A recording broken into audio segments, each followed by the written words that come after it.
Connecting TV நேயர்களுக்கு வணக்கம். தலையோட விஸ்வாசம் படம் 3 வாரமா பயங்கர ஹிட்டா ஓடிட்டு இருக்கு. 3வது வாரத்திலையும் தியேட்டரோட எண்ணிக்கை குறையாம, மக்களோட எண்ணிக்கை குறையாம இன்னும் சூப்பர் டூப்பர் மாசா ஓடிட்டு இருக்கு அப்படின்னு சொல்லலாம். தலையோட 59வது படத்துக்கு நிறைய அப்டேட்ஸ் வந்துட்டு இருக்கு. இன்னும் சொல்ல போனா பூஜையெல்லாம் போட்டு படத்தோட ஷூட்டிங்கே ஆரம்பிச்சிட்டாங்க. இப்படி இருக்கிற பட்சத்துல படத்துல யாரெல்லாம் நடிக்க போறாங்க அப்படின்னு சொல்லிட்டு முன்னாடியே தகவல் வந்திருந்தாலும் அவங்க எல்லாம் இப்ப கன்ஃபார்ம் ஆயிருக்காங்க. தலையோட பேரா வித்யா பாலன் நடிக்க போறாங்க அப்படின்னு சொல்லியிருந்தாங்க. அது இப்போ கன்ஃபார்ம் ஆயிருக்கு. வித்யா பாலன் ஹிந்தில ஆல்ரெடி பயங்கர ஃபேமஸ் ஆனவங்க. ஆனா தமிழ் இது வரைக்கும் எந்த படமும் நடிக்கல. தலையோட சேர்ந்து ஃபர்ஸ்ட் படமா நடிச்சு தமிழ் பிலிம் இண்டஸ்ட்ரிக்கு இன்ட்ரோ ஆக போறாங்க. அவங்கள மாதிரி அமிதாப் பச்சன் நடிக்க போறதா தகவல் வெளியா இருந்தது. அது இன்னும் உறுதியாகல. இதே மாதிரி ரங்கராஜ் பாண்டேவும் நடிக்க போறதா உறுதியாயிருக்கு. அது மட்டும் இல்லாம இவருக்கு ரொம்ப முக்கியமான ரோல் கொடுத்திருக்கிறதாகவும், இவரை போலவே ஸ்ரதா ஸ்ரீநாத், ஆதிக் ரவிச்சந்திரன் இவங்க 2 பேருக்கும் ரொம்ப முக்கியமான ரோல் கொடுக்க போறதாகவும் கன்ஃபார்ம் ஆயிருக்கு. எல்லாரும் சோசியல் மீடியால நஸ்ரியா நசீம் நடிக்க போறாங்க அப்படின்னு சொல்லியிருந்தாங்க. அது ஒரு பக்கம் வதந்தியா கிளம்பிட்டு இருந்தாலும் இப்பயும் அது கன்ஃபார்ம் ஆகல. இந்த படத்துக்கு நம்ம யுவன் சங்கர் ராஜா மியூசிக் பண்றாரு. தல யுவன் இவங்க 2 பேரோட காம்பினேஷன்ல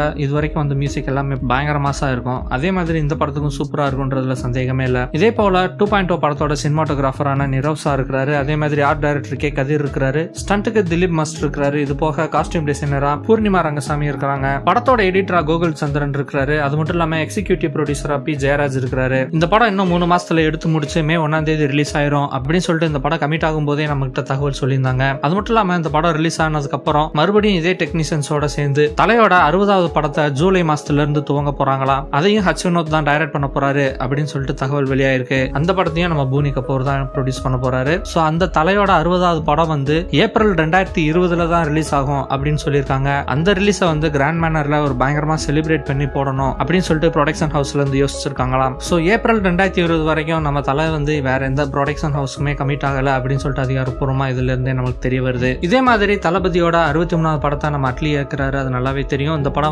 ஸ்போர்ட்ஸ் பேஸ்டு ஃபில்மா இருக்கும். அது மட்டும் இல்லாம நம்ம தளபதி விஜய் ஒரு ஃபுட்பால் கோச்சாவும், இவர் கீழே நிறைய பெண்கள் ஃபுட்பால் பிளேயர்ஸாவும் நடிப்பாங்க அப்படின்னு சொல்லியிருந்தாங்க. இந்த படத்துக்கான ஃபர்ஸ்ட் ஸ்கெடியூல் ஷூட்டிங் பினிமில்ஸ்ல எடுத்துட்டு இருக்காங்க. இதுல இப்ப ஒரு சின்ன பிரச்சனை வந்திருக்கு. என்ன அப்படின்னா, தளபதி விஜய் மேல இருக்கிற பாசத்தினால ரசிகர்கள் டெய்லியும் அங்க நிறைய பேர் திரண்டு நிக்கிறாங்களாம். தளபதியை பார்க்கணும், அவர் கூட அட்லீஸ்ட் ஒரு செல்ஃபியாவது எடுக்கணும் அப்படின்னு சொல்லிட்டு யோசிக்கிறாங்களாம். இதனால ஷூட்டிங் எடுக்கிறதுக்கு ரொம்ப கஷ்டப்படுறதாகவும், இந்த ஷூட்டிங் செட்டை மறுபடியும் ஹைதராபாத்ல இருக்கிற ராமோஜில போடலாம் அப்படின்னு சொல்லிட்டு யோசிச்சிருக்காங்களாம். இதுக்கான பேச்சுவார்த்தை இப்ப நடந்துட்டு இருக்கு. இந்த செட் போட்டிருந்தாலும் பரவாயில்ல, அங்கேயும் ஒரு செட்டை போட்டு அங்கேயும் எடுப்போம் அப்படின்னு சொல்லி யோசிச்சிருக்காங்களாம். இது மெயினா ரசிகர்கள் அதிகமா திரண்டு டெய்லியும் வர்றதுனாலதான் அப்படின்னு சொல்லிட்டு படக்குழுவினர் யோசிக்கிறாங்க. சோ தளபதியோட அப்டேட்ஸ்லாம் நம்ம பார்த்தோம். இந்த வீடியோ பத்தின உங்களுடைய கருத்துக்களை எங்க கமெண்ட் பாக்ஸ்ல போஸ்ட் பண்ணுங்க. இதே மாதிரி நிறைய அப்டேட்ஸ் தெரிஞ்சுக்கிறதுக்கு எங்க கனெக்டிங் டிவி சேனலுக்கு சப்ஸ்கிரைப் பண்ணுங்க. மறக்காம நோட்டிபிகேஷன் பெல்லையும் கிளிக் பண்ணிருங்க. இது வரைக்கும் கனெக்டிங் டிவிக்கு சப்ஸ்கிரைப் பண்ணனா மறக்காம சப்ஸ்கிரைப் பண்ணிக்கங்க. உடனடி அப்டேட்ஸ் பெறுவதற்கு நோட்டிபிகேஷன் பெல்லையும் கிளிக் பண்ணிக்கங்க.